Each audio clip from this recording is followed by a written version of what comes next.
is so opgewonde om vanoggend saam jou te kuier. Waar ook al jy jouself bevind, ons weet die Here wil vandag iets aan jou openbaar. Geniet die diens saam met ons. Ons sluit vandag ons reeks af oor gebed.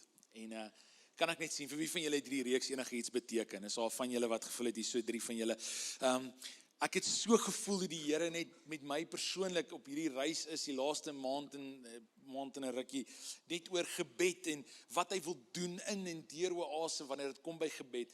En ons het gepraat oor die Onse Vader, ons het gepraat laasweek oor, ons het die vraag gevra, as jy ongeskik, luister jy wat God vir jou terug sê? En ek het jou gaan uitdaag om hierdie week te gaan luister na wat God vir jou wil sê, want ek glo God praat. Ons hoor hom net nie altyd nie, want ons draai om en ons loop weg. Of ons besef nie hy praat nie. En ek vertrou dat jy iets sou beleef het hierdie week. En dalk was jy laasweek nie hier nie, ek nooi jou gaan kyk het op YouTube. En mag jy beleef hoe God met jou praat, laat hy in jou lewe inspreek. Maar dit gesê, sluit ons nou vandag hierdie tema af. En nou het 'n klank kop gekrap en gesê, Here, hoe sluit ons die gebedreeks af, die gebedsreeks af? En ek kom op hierdie tema, wanneer die kerk bid. Daar gebeur goed, daar skuif goed, daar word goed genees wanneer die kerk begin om te bid. En hoor hierdie ongelooflike skrif in Handelinge 12 vers 5, en as ons kernskrif vanoggend, dit sê die volgende: so is Petrus dan in die tronk bewaak, maar 'n volgehoue gebed tot God het in die gemeente vir hom opgegaan. Hierdie man sit in die tronk, en weet julle wat doen die kerk? Die kerk is nie van, Petrus is in die tronk. Dis nie hulle reaksie nie. Hulle reaksie is nie, ja, hy moet vir hom kry, hy wou ons nie hoor nie. Hulle reaksie is, ons gaan vir Petrus bid. En so dit bring my by die tema, wanneer die kerk bid. Kyk gou vir die persoon langs jou en sê, ek bid vir jou. Ek nee. Kyk vir die ander, vat jou gebed terug en sê, hy vir jou nie, jy het dit te sag gesê. Sê vir die ander persoon, ek bid vir jou. Ja, is bietjie beter, julle word nog so bietjie wakker. Maar die kerk het nodig om te bid. Kan ek jou gou 'n vraag vra, en hierdie is iets wat in my hart oor hierdie gebedsreeks wakker geword het.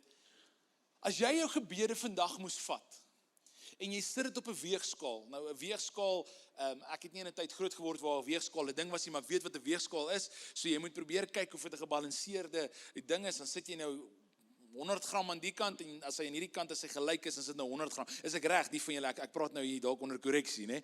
En as jy vandag jou gebede moes vat, die gewig van jou gebede moes vat, en jy sit aan die een kant gebede wat jy net vir jouself bid, en jy sit gebede aan die ander kant wat jy vir ander bid, sal hy gebalanseerd wees of sal hy uit proporsie uit wees?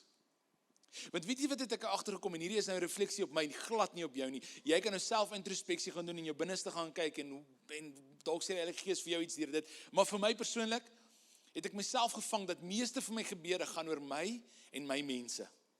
En ek bid nie vir ander mense nie. En die Here sê vir my, toe ons met hierdie gebedsreeks begin, Marius, hy praat partykeer sag met my en partykeer hard. Hierdie was nie van daai sagte, harde oomblikke. Ken julle daai sagte, harde oomblikke? Jy's ferm, maar liefdevol. En hy kom met my en hy sê, Marius, as 'n pastoor is dit jou verantwoordelikheid om te bid vir die kerk. Ek weet, Here, ek hou nie altyd van almal van hulle nie. Van hulle is lelik met my. Ek grap, julle is almal baie nice, dis net 'n joke. Ek sê, Here, ek weet dit, en die Here sê vir my, maar Marius, sit jou gebede op 'n weegskaal, dan kyk jy, dis maklik om te bid vir jou vrou en jou kind. Dis veral maklik om te bid vir jou vrou as sy met jou lelik was, dan bid jy vir haar, jy weet. Van julle bid baie vir julle mans ook. en dis maklik om te bid vir jou vrou en jou kind, en jou hond wat dalk siek is, want dit raak jou.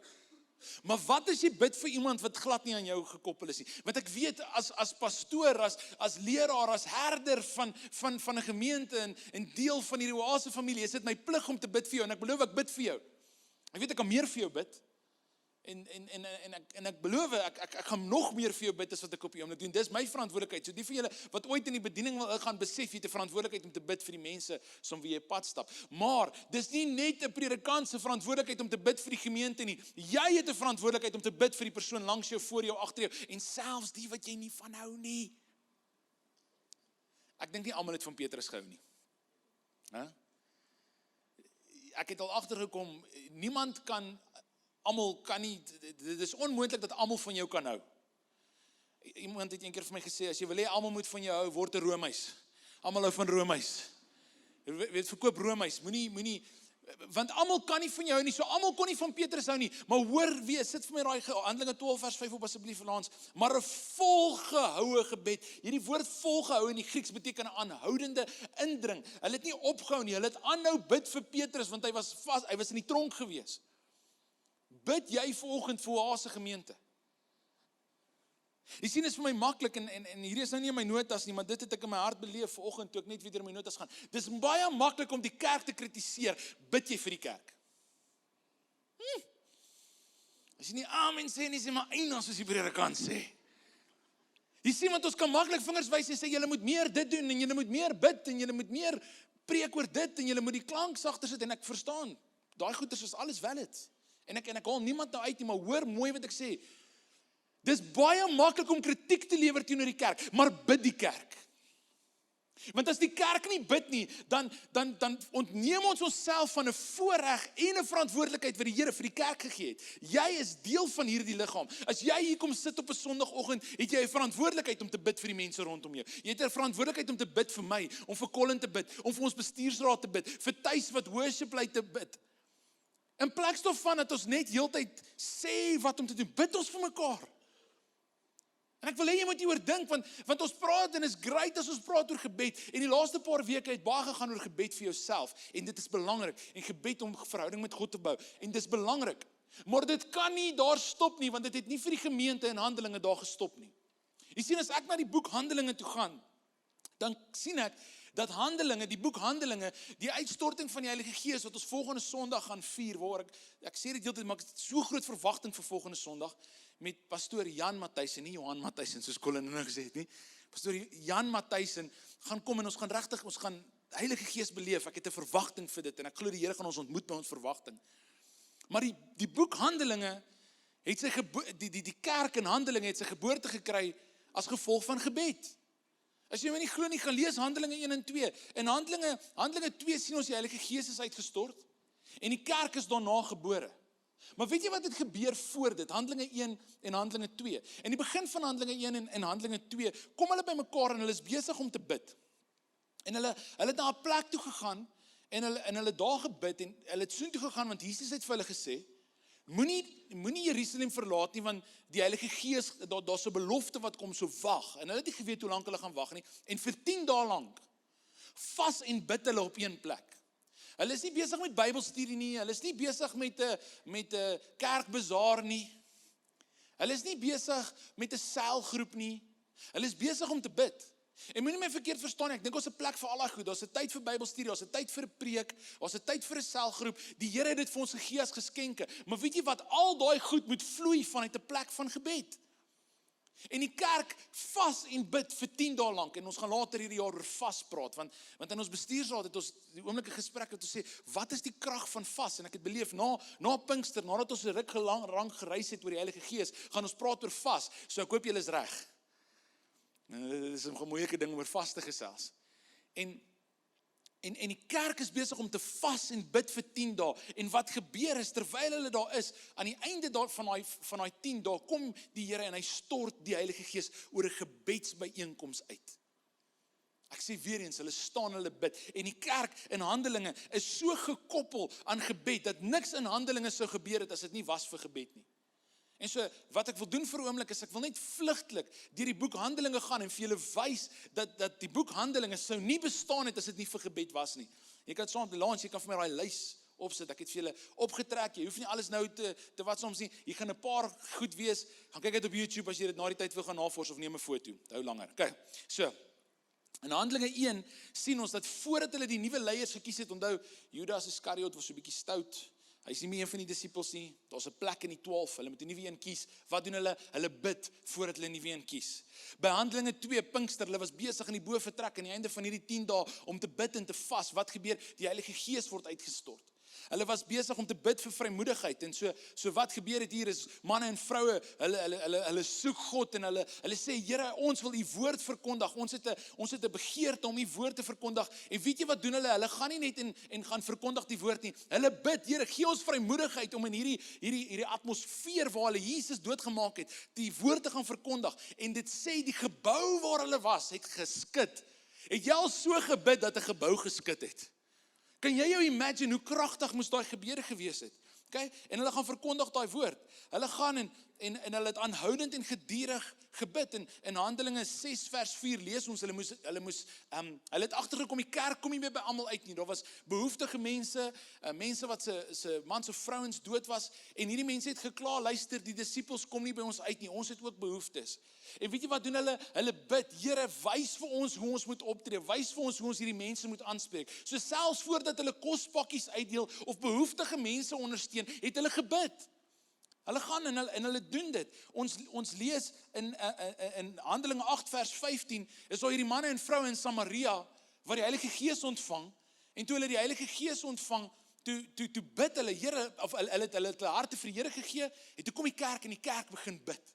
En die kerk bid, Here, laat hulle die Heilige Gees ontvang. In Handelinge 9 vers 40 en 28 vers 8 lees ons van tekens en wonders wat hulle gedoen het. Hulle het gebid en daar tekens en wonders gebeur. Ons gaan aan in Handelinge 16 vers 25, een van my gunsteling gedeeltes in Handelinge 16, is waar Paulus en Silas in die tronk is. En weet julle wat sê dit? Hulle sê in teen middernag het hulle gebid en gesing. Hulle het gebid in die tronk, en hulle het gesing in die tronk se fondasies weer eens, hulle het gebid en die fondasie van die tronk het geskit. Wat kan vandag in jou lewe skit as jy begin bid? Dink saam met my hieroor. Hulle het gekom in Handelinge 13, hulle het gebid dat die Here vir hulle leiding en rigting sal gee. In Handelinge 10 en 11 bid hulle vir die redding van families. Cornelius, hierdie man wat 'n amptenaar was in die Romeinse weermag kom, en hy sê, ek het nodig dat julle my sal lei, en hulle bid vir sy gesin om tot redding te kom. Gaan verder aan Handelinge 12, sien ons vir hierdie gedeelte wat ons net gelees het, waar Petrus in die tronk is, en die kerk bid vir hom, en ons gaan vanoggend eindig met hoe daai storie eindig. En dan sien ons in Handelinge 13, voordat Paulus en Barnabas uitgestuur word om die evangelie te verkondig, is die eerste sendingsreis, is die eerste keer wanneer manne en vroue gestuur word om die evangelie in die wêreld, buite die bekende wêreld, op daai stadium te gaan verkondig, bid hulle. Ons lees in Handelinge 14 vers 23, daar's nuwe leiers aangestel in die kerk, wat doen hulle? Hulle bid vir hulle. Dit het ons 2 weke terug gedoen oor Colin. Toe Colin georden is as 'n pastoor, toe kom ons en ons bid vir hom. Ons maak soos die kerk in Handelinge. In Handelinge 16 vers 25 is hulle alweer in die tronk. Paulus is hier in die tronk en hulle bid vir hom. En in Handelinge 21 gaan Paulus op sekerlik een van die gevaarlikste reise wat hy opgegaan het. En hulle bid vir hom voordat hy soontoe gaan. En in Handelinge 22 vers 8 bid hulle vir die genesing van 'n leier. Jy sien, jy het nie die boek Handelinge in die Bybel as jy nie bid nie. Jy het nie die boek Handelinge as daar nie ingetree word in gebed vir die kerk nie. En let geop oor hoeveel van hierdie gebede was vir hulle self en hoeveel was vir die kerk. Amper al hierdie gebede was vir die kerk. Onthou, die boek Handelinge in die Bybel is so 'n belangrike boek vir ons as moderne gelowiges. Want die boek Handelinge wys vir ons hoe kerk veronderstel is om te wees. Dit wys vir ons die impak wat die kerk veronderstel is om te maak. Hoe moet die kerk opereer? Hoe moet leiers gekies word in die kerk? Jy sien, die boek Handelinge is ongelooflik belangrik. Inteendeel wil ek sê, die boek Handelinge is veronderstel om die handleiding te wees van die moderne kerk. Jy sien, want die boek Handelinge is die Heilige Gees is uitgestort en hierdie is hoe die kerk gebore word. Waar se familie, as ons nie bid nie, as hulle nie gebid het in Handelinge nie, en daai tyd na die Heilige Gees uitgestort is nie, het ons nie die boek Handelinge gehad nie. En dan sou ons nie geweet het hoe om kerk te doen nie. Ons sou nie geweet het hoe om impak te maak nie. Jy weet, sonder gebed het ons nie die boek Handelinge nie. Die vroeë kerk, hoor gou, is gebore deur gebed en is gedryf deur gebed. Dit was nie net hulle begin nie. Jy weet, ek glo, as jy hier na die badkamers toe stap, is daar 'n bord in die gang op wat praat van die geboorte van hierdie gemeente. Ek glo daai manne en vroue het gebid. Maar ek dink as ons stories moet luister, van 'n storie van God se getrouheid, van manne en vroue wat gebid het jaar na jaar na jaar vir hierdie gemeente, dan dink ek ons sal verstom staan dat hierdie gemeente het nie ook net sy geboorte gekry as gevolg van gebed nie. Ons is onderhou as gevolg van gebed. Maar die vyand het ons kom oortuig, dis pastore, predikante en hoogheiliges wat moet bid. Ek het vandag vir jou nuus, jy het 'n verantwoordelikheid om te bid vir die kerk. As ons wil hê, hierdie gemeente moet 'n impak maak in die wêreld. As ons wil hê, hierdie gemeente moet 'n impak maak in Klerksdorp of in gesinne, het ons nodig om te begin bid vir ons gemeente. Vra jouself die vraag, of bid jy vandag vir Oase? Dis iets wat ek myself vra. En ek skryf die volgende vir myself hier neer. Ek sê, ek bid in die naam van Jesus, dat Oase gemeente altyd deur gebed sal onderhou word. As jy vandag hier sit en jy dink, dis ryk ooms en tannies wat hierdie gemeente onderhou, you are mistaken. Hierdie gemeente word onderhou deur Jesus Christus, amen. En hy voorsien vir hierdie gemeente. En keer op keer, die laaste 4 maande, hoor ek hoe die Here vir my sê, ek sal my kerk bou. En ek sal die regte mense stuur met die regte checkbooks, ek weet nie meer of 'n check 'n ding is nie, met die regte kaarte, om hierdie gemeente te bou. Want die Here bou sy kerk. En moet my nie verkeerd verstaan nie, ons het nodig dat jy sal gee. Ons het nodig dat ons die gemeente vorentoe sal vat en sal uitbrei en sal, maar as dit nie gebore is in gebed nie, dan is dit gebore uit trots uit. Kyk, ek het gegee. Ek ken 'n baie ryk man en jy weet iemand is ryk as hulle nie vir jou sê. Jy weet as iemand vir jou sê, jy weet ek het baie geld, dan weet jy hulle het nie baie geld nie, né? Maar as daar iemand is en hierdie ou nooi my eendag na sy huis toe. En nie vir julle sê wat sy naam nie. Hy bly glad nie in Klerksdorp nie. Hy bly ver van die af. Ek gaan julle ook nie sê waar hy bly nie. Hierdie ou nooi my na sy huis toe en ek kom by sy huis en langs sy huis is 'n duplikaat van sy huis. Soos dit lyk presies dieselfde en ek sê vir hom, hoor hierso bou hulle hierso by julle die huise dieselfde.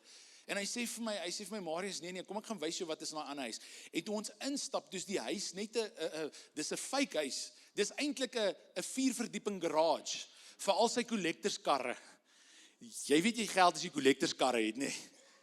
En hierdie ou vertel my eendag 'n storie. Hy sê hy gaan op vakansie. Hy's in vakansie in Belito.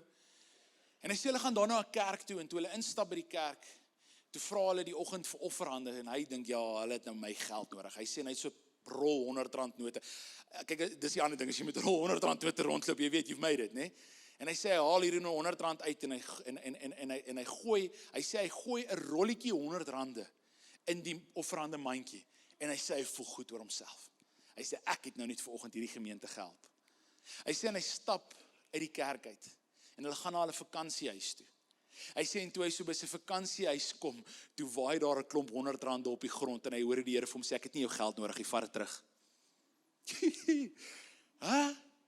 En hy sê, die Here sê vir hom, ek bou my kerk, meneer, en ek het nie jou nodig om my kerk te bou nie. As jy wil gee, is ek dankbaar, maar ek het nie jou nodig nie. Jy sien, en toe hy hierdie storie met my deel die oggend, ons sit en ons drink koffie, toe besef ek, Here, dankie vir Gods manne, wat besef in besigheid, kan hulle ook hulle geld gebruik om God te vereer, maar Here, verander harte wat dink dit gaan net oor hulle self. Daai storie het so met my gepraat. Jy sien, en ek kyk na hierdie gemeente in Handelinge, en ek sien hoe die Here sy kerk gebou het. Mag Oase altyd 'n gemeente wees wat 'n huis van gebed is.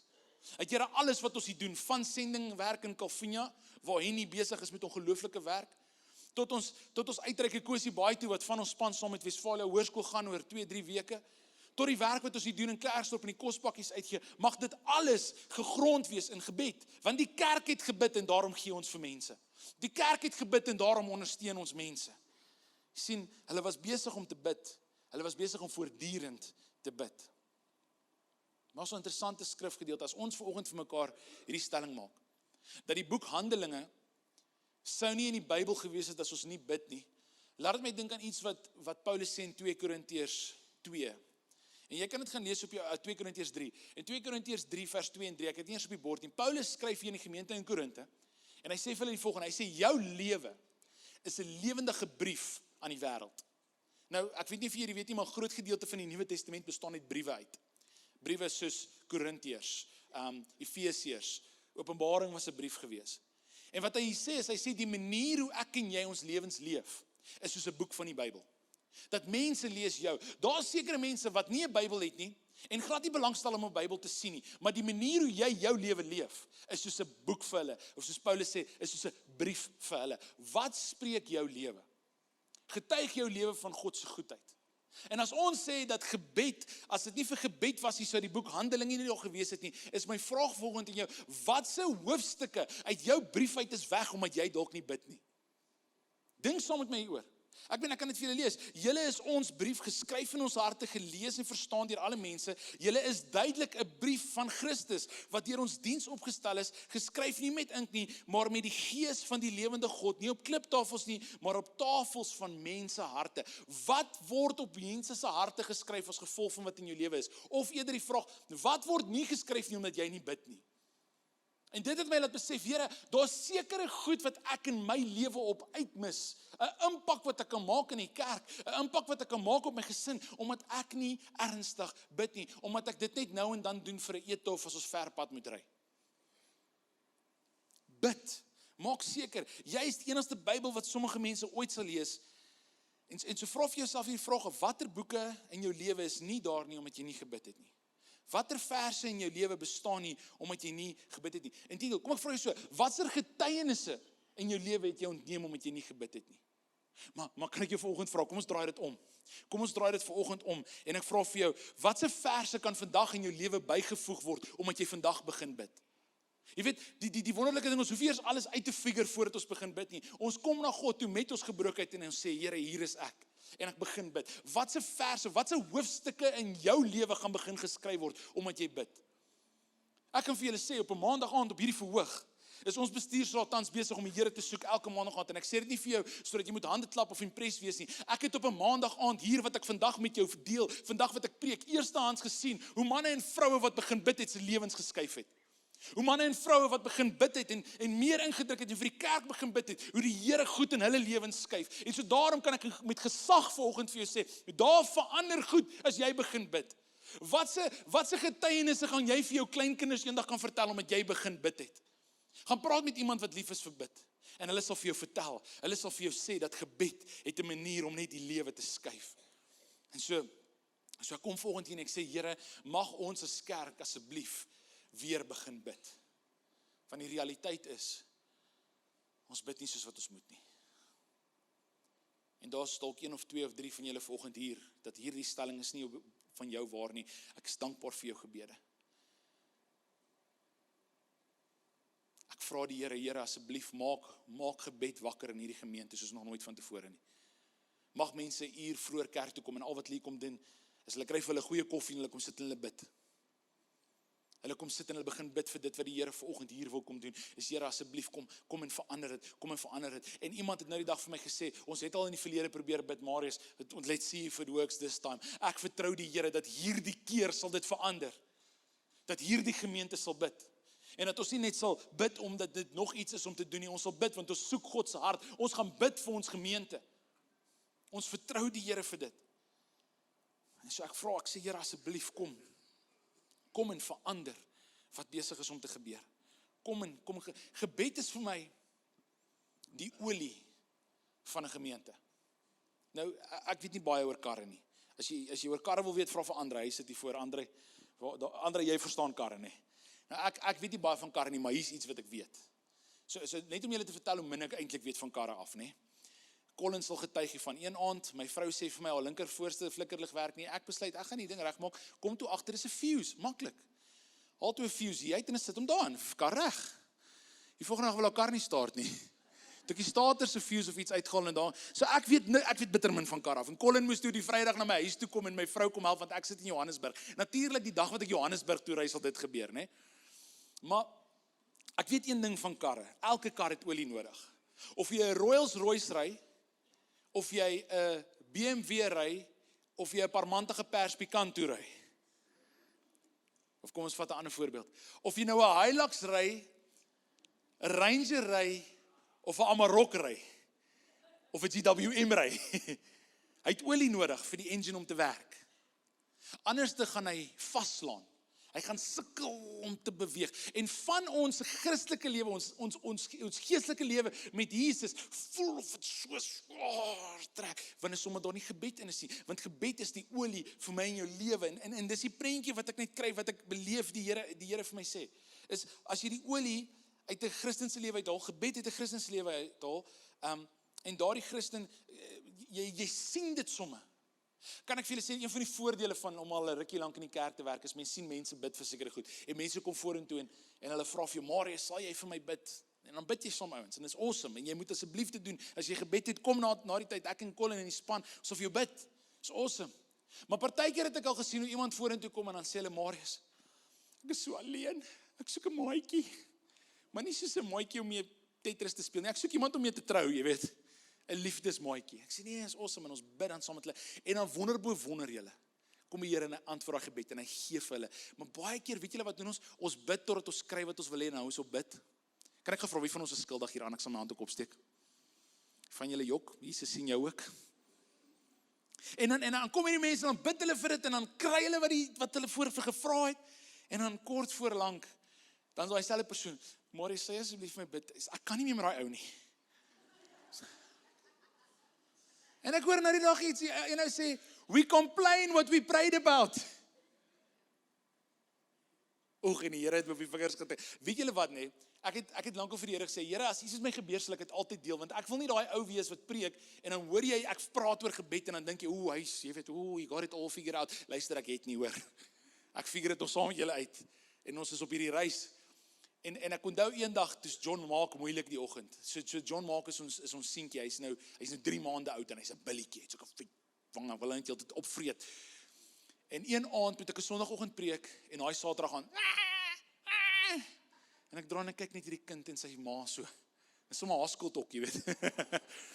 En ek kyk en ek dink net, man, gaan slaap net, en ek kla, en ek sê, Here, ek moet môreoggend vroeg opstaan, en die Here sê vir my, maar jy het dan 2 jaar gebid vir 'n babatjie, en nou kla jy omdat hy bietjie vir jou slapelose nagte gee. Sorry Here, ek is jammer. En ek het besluit, ek sal nie weer kla nie.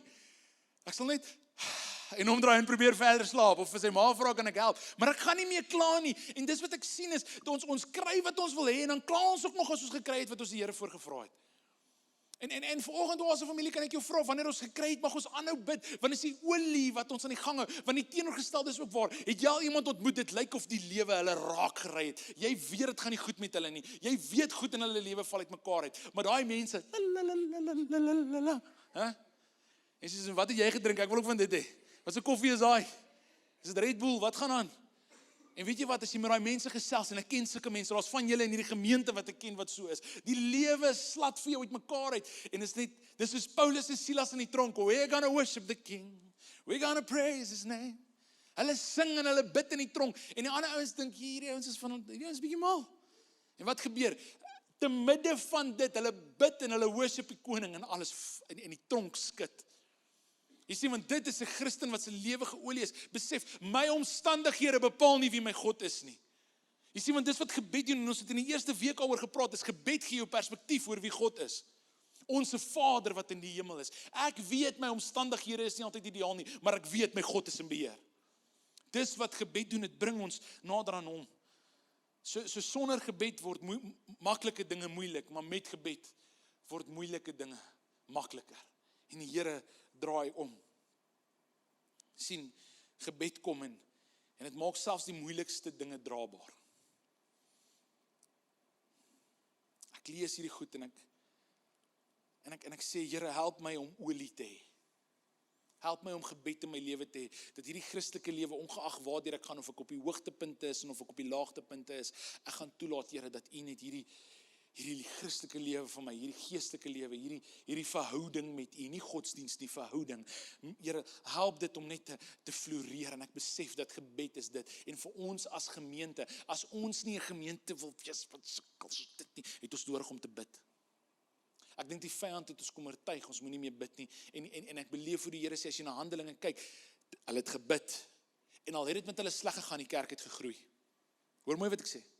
Al het dit met hulle finansiëel sleg gegaan, al het dit met hulle fisies sleg gegaan, al was hulle vervolg, hulle het gebid. En verstaan mooi wat ek vandag vir jou sê, dit is nie net maklik om te bid wanneer daar geld in die bank is en alles is okay en ons beleef nie vervolging nie. Ek wil jou terugvat na die storie toe, wat ons volgens mee begin het, waar hierdie tema vandaan kom, maar die kerk het gebid, en hiermee wil ek afsluit. Jy sien, die rede hoekom hulle vir Petrus gebid het, en die rede hoekom hierdie kerk ingetree het en besluit het, hulle gaan begin bid vir Petrus, want Petrus was van tevore ook al gevange geneem, as ek nie verkeerd is nie, praat onder korreksie, maar hulle het ingetree vir Petrus, want weet julle wat het net vroeër in hierdie hoofstuk gebeur? Is Jakobus, Johannes se broer, was tereggestel. En van die leiers van die kerk, die keiser het gekom, en het sy kop afgekap. Jy wil in Jesus so, kop af. En hulle vang vir Petrus met die doel om dieselfde met Petrus te doen. En Petrus word in die tronk gegooi. En onthou Petrus, Jesus het vir Petrus gesê, en almal weet hierdie, die kerk weet hierdie, hulle het vir Petrus gesê, Petrus, op jou getuienis en jou woord, ek gaan die kerk bou deur jou. En so die mense het 'n hoogagting gehad van Petrus. Hy was een van die, net soos Jakobus, wat saam met Jesus geloop het. En hulle is bang, hulle het nou net vir Jakobus verloor. En wat is hulle reaksie? Hulle begin bid. Hulle het 'n geliefde afgestaan aan die dood en wat is hulle reaksie? Hulle begin bid. Vandag wil ek jou vra, ons het in hierdie gemeente 'n paar mense verloor. Kom ons begin bid. Kom ons begin bid dat die Here ons krag sal gee om te doen dit wat hy ons voorgeroep het. Want dis wat hier gebeur. En Petrus, hy hou nie op nie. Ek wil dit graag vir julle lees hierso in Handelinge 12 vers 1 tot 5. Dit sê, in daardie tyd het koning Herodes die hand geslaan aan sommige uit die gemeente. Met ander woorde, die vyand beweeg in sy hart en hy vernietig. Hy sê, om hulle leed aan te doen, hy het Jakobus, die broer van Johannes, met die swaard laat doodmaak. En toe hy sien dat dit by die Jode byval vind, het hy verder gegaan en ook vir Petrus gevange laat neem. Hy sê, ja, Petrus, jy is volgende. Hy sê, dit was die tyd van die fees van ongesuurde brood, en nadat hy hom laat arresteer het, het hy hom in die tronk laat gooi, en oorgegee aan 4 afdelings van 4 soldate elk. So, jy weet, ongelooflike baie sekuriteit, met die bedoeling om hom na die Pasga voor die volk te bring. Gaan na hulle Pasga gebruik het, dis 'n fees in die Joodse kultuur, gaan hom voor 'n klomp mense doodmaak. Sê, so is Petrus dan in die tronk bewaak, maar 'n volgehoue gebed tot God het uit die gemeente vir hom opgegaan. Is ons besig om vir ons gemeente te bid? Is ons besig om te bid vir hulle wat vervolg word? Is ons besig om vir hulle te bid wat vandag in hierdie gemeente sit en vasgevang is in verslawings? Vasgevang is in depressie, vasgevang is in hulle verlede, tree ons vandag in en sê, Here, hulle is vasgevang, maak hulle vry. Hulle wat sit met onvergifnis, bid ons vir mense. Jy sien, want dis wat Petrus was in gevangenis, maar gevangenis is simbolies van 'n klomp goed in ons lewens, goed wat ons vashou. En as dit nie uitgesort word nie, dan lei dit na dood, net soos met Petrus. Maar weet julle wat's interessant, en jy kan hierdie gedeelte nou gaan lees in jou eie tyd in Handelinge 12. Hulle sê, hulle was nog besig om te bid, en toe kom die Here, en hy vat vir Petrus uit die tronk uit, tussen al die wagte. En vat hom van die af, en hy sit hom by die voordeur van waar die Christene besig is om te bid. Dis die krag van gebed. En dit is so amazing, baie keer bid die kerk, en hulle besef nie, daar's krag in hulle gebeur nie, want wat toe nou gebeur, en ek wil dit nou vir jou opsom, is toe Petrus by die deur staan, besef hy, ek is vry, die Here het my vrygemaak. Klop aan die deur. En 'n klein dogtertjie maak die deur op en sy sien vir Petrus. Kan jy nou dink? Jy weet iemand is in die tronk, hulle gaan hom doodmaak en die volgende oomblik klop hy aan die deur. En sy maak die deur op en hier staan Petrus en sy sê soos van wag net hier. Ek sê hom dadelik, sy los hom, wag net hier. Maak die deur toe en sy gaan na die ander disippels toe en sy sê vir hulle, luister julle, Petrus is hier buite.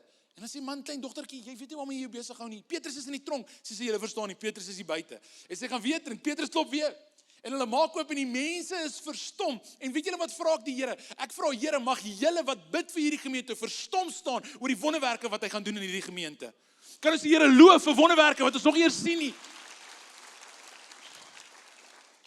En so vandag wil ek kom en ek wil die Here, ek wil saam kom bid vir ons gemeente. So kan ek jou vra om op te staan asseblief.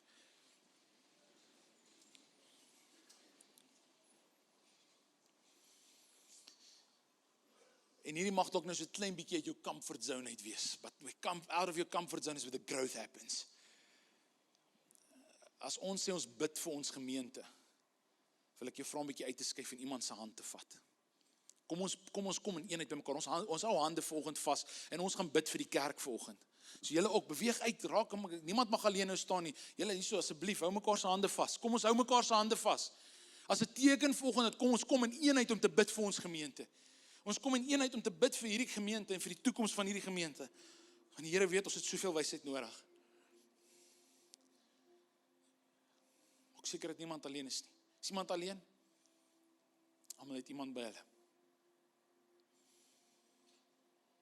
Here, ons kom vanoggend in eenheid. En eenheid sê dat ons glo nie noodwendig altyd dieselfde goed nie en ons dink nie altyd die toekoms moet presies dieselfde lyk nie, maar ons kom en ons het een ding in ons harte vanoggend. En die eenheid wat ons vanoggend in ons harte het, is Here dat ons wil kom bid vir hierdie gemeente. En Here, ek weet daar's klomp kerke daar buite en soos tyd aangaan, gaan ons vir hulle ook begin bid. Maar Here, ek beleef ons moet begin by ons huis vanoggend en ons wil kom intree, Here, vir dit wat hier gebeur. Vir dit wat hier gebeur het. Here, kom bring genesing.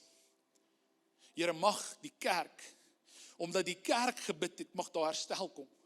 Omdat die kerk gebid het, Here, skuif daar goed in die geesteswêreld. Omdat die kerk gebid het, Here, kom hier en U bring versoening. Omdat die kerk gebid het, Here, laat U hierdie gemeente nie net uit sy naad uitbars met getalle nie, maar met impak. Here, ons wil nie net kom bid vir 'n vol kerk nie. Here, ons wil kom bid dat hierdie gemeente 'n impak sal maak waar ons gaan. Ons wil ophou net vir onsself bid, ons wil vir ander bid. Maar Here, ek kom smeek U vanoggend, kom maak 'n vuur in ons wakker om te bid vir ons gemeente. Kom maak 'n vuur in ons wakker, Here, om te sê ons kan nie sonder gebed nie. Ons het U so nodig en ons kom vanoggend en ons verklaar, ons sal 'n gemeente wees wat bid. Ons sal 'n gemeente wees wat saam bid. So Here, ons bid vandag vir ons gemeente. Here, mag ek asseblief vra, dat dit nie net met die pastore sal wees wat in hierdie gemeente bid nie, maar dat die gemeente sal begin bid. Dat manne en vroue hier die rol sal opneem wat U op hulle geplaas het om te bid. En Here, wat ook al in die verlede gebeur het, ons, soos Paulus sê, ons los dit agter en ons trek uit na dit wat voor is. Ons gaan vorentoe, ons verander dit vandag. This will be a house of prayer. Ons sal 'n huis van gebed wees. Vir die nasies. Vir die nasies, Here. Kom Heilige Gees en kom doen net dit wat U wil vandag. Ons kom bid vir hulle wat siek is onder ons. Kom genees. Ons kom bid vandag vir hulle wat in 'n tronk is. Of dit nou is in hulle gees, in hulle gedagtes of in hulle verlede. Ons kom bid, Here, kom maak vandag vry. Here, U woord leer ons so mooi dat daar waar die gees van die Here is, daar is vryheid. So Heilige Gees, ons kom bid vir ons gemeente om 'n geesvervulde gemeente te wees waar daar vryheid is. Ons kom bid, Here, vir hulle wat moet vergewe. Kom vergewe. Kom gee ons die vermoë om te vergewe, kom gee ons die vermoë om vry te spreek, kom gee ons die vermoë waar dit nodig is om selfs te gaan jammer sê. Maar Here, saam met dit wil ek vanoggend kom bid vir die toekoms van hierdie gemeente. Here, U weet wat nodig het om, wie het nodig om te kom, wie het nodig om wat se posisie in te gaan. Ons kom bid as gemeente vanoggend, dat U vir ons wysheid sal kom gee oor die pad vorentoe. Vir ons bestuursraad wil ek vanoggend kom bid, Here. U weet, is manne wat so lief is vir U.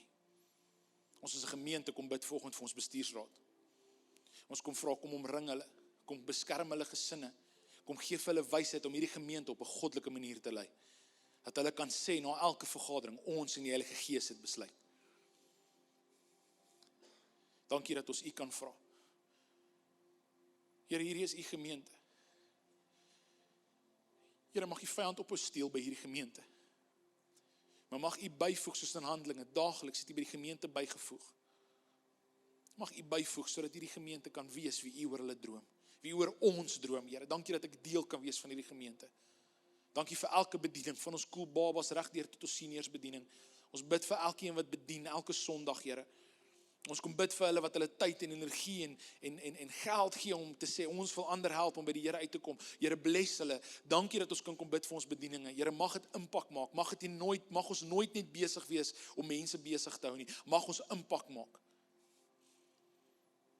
Here, laastens wil ek kom bid dat U wil sal geskied in Oase gemeente. Soos in die hemel. So ook op aarde. En as jy saamstem, wil jy nie net sê amen nie. Ek vir jou uitstuur met 'n uitdaging, voordat jy hier uitgaan. Ek sien julle wil klaar hardloop vir daai hoender in die oond.